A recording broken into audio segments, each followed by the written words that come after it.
What if I told you the most iconic toy in history, that little brick that built childhoods, it was almost completely destroyed? In 2003, Lego was burning. Metaphorically, but truly. Financially, structurally, and creatively. They were losing money faster than they could stack bricks.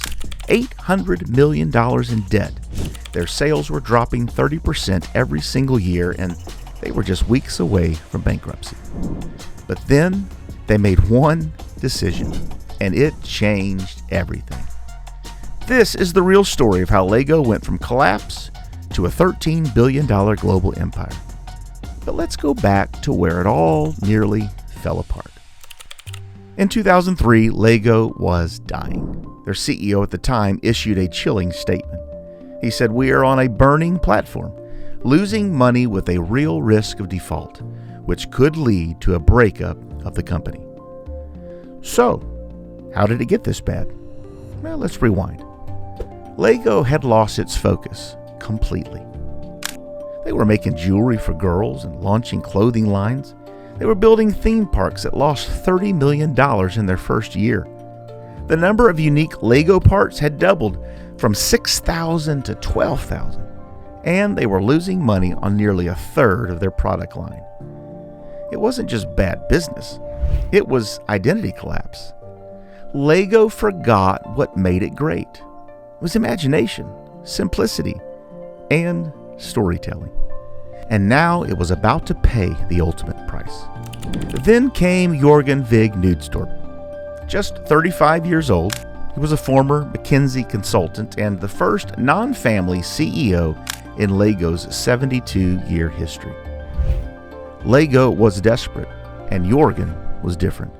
He didn't walk in with buzzwords or big promises. He came in with a diagnosis.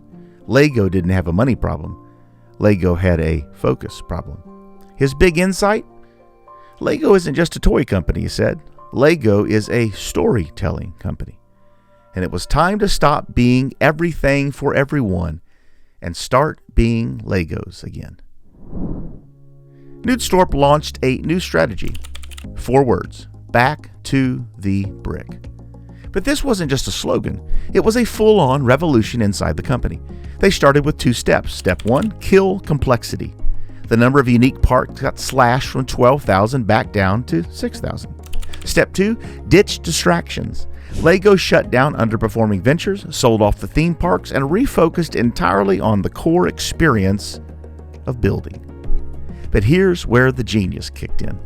Most legacy companies, when they're in trouble, fight change. However, Lego did the opposite. They embraced it. Old Lego saw video games as the enemy. New Lego saw them as the future.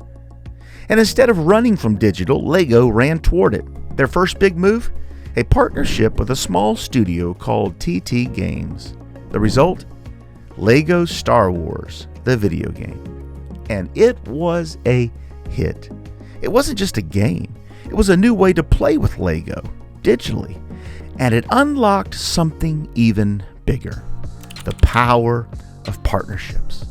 Star Wars, Harry Potter, Marvel, Batman. Every blockbuster franchise became a Lego set.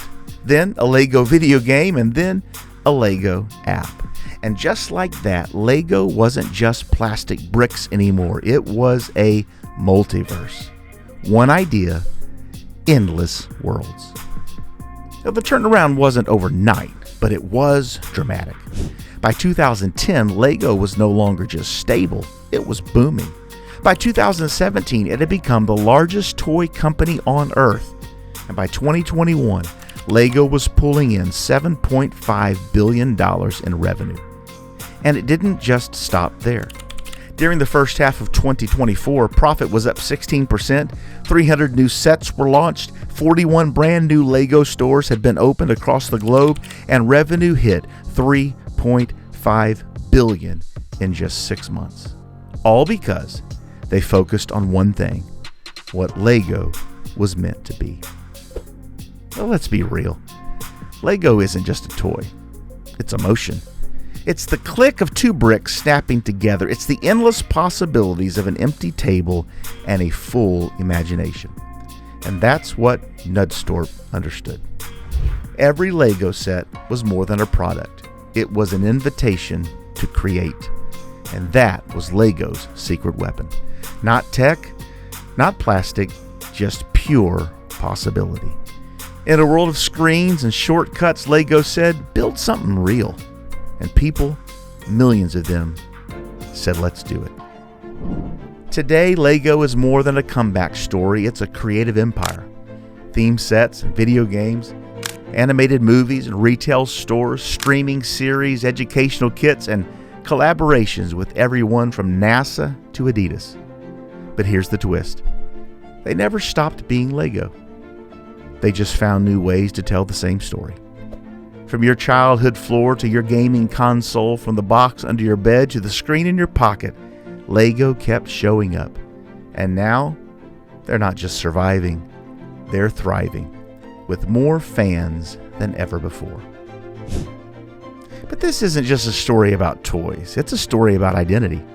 In 2003, Lego tried to be everything, a fashion brand, a theme park, a lifestyle, and it nearly destroyed them. But when they cut through the noise and when they focused on the brick, when they remembered who they were, they didn't just recover, they became unstoppable.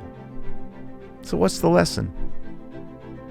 The lesson is you don't need more, you need clarity. Lego didn't win by expanding. They won by shrinking down to what mattered and building up from there. So next time you open up a Lego box or hear that click of two bricks locking together, remember what almost happened. Remember the fire and the collapse and the comeback and the one decision that changed everything, back to the brick. This is Where Did That Come From? And this was the epic story of how the Lego empire was built. If this story surprised you, inspired you, or just made you want to build something, smash that like button, hit subscribe, and comment below. What was your favorite Lego set growing up? Or better yet, what's the Lego you would build if nothing was holding you back? Because at the end of the day, that's really what Lego was made for.